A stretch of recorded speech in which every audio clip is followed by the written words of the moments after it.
Metro Exodus is not a gigantic, seamless open world game. It's a focused, segmented first-person shooter that gets increasingly linear as you progress. It's much more open than previous Metro games, and it does have some chunky environments for you to explore, but it's not the same kind of sandbox survival experience as, say, Fallout 4, and it isn't trying to be. It is, however, fantastic. Sorry I'm talking so much, but I missed you. Okay, back to business.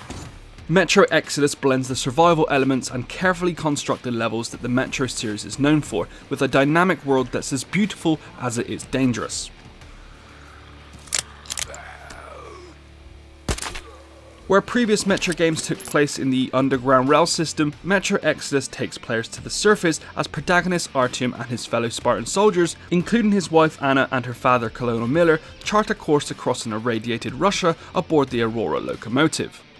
Their journey starts in spring and stretches into the depths of winter, and each season ushers in a totally new area.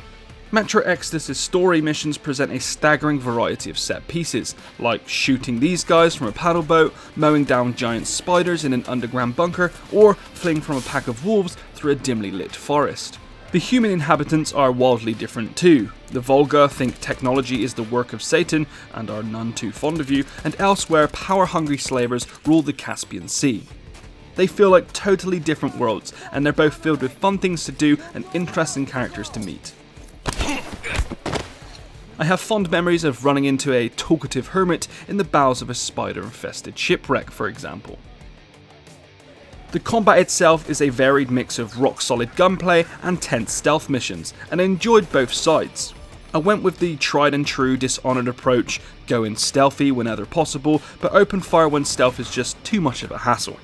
Metro Exodus does stealth pretty well. It doesn't instantly go to hell the second one guard spots your big toe, but what can I say? I can only load a checkpoint so many times before my trigger finger gets a little bit itchy.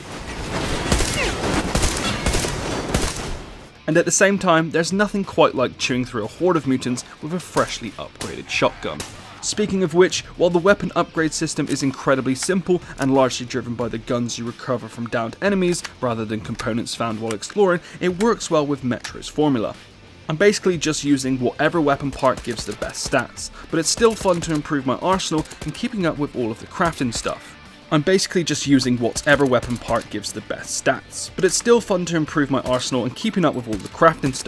On top of charging my flashlight, cleaning my guns to keep them from jamming, and monitoring the local radiation levels.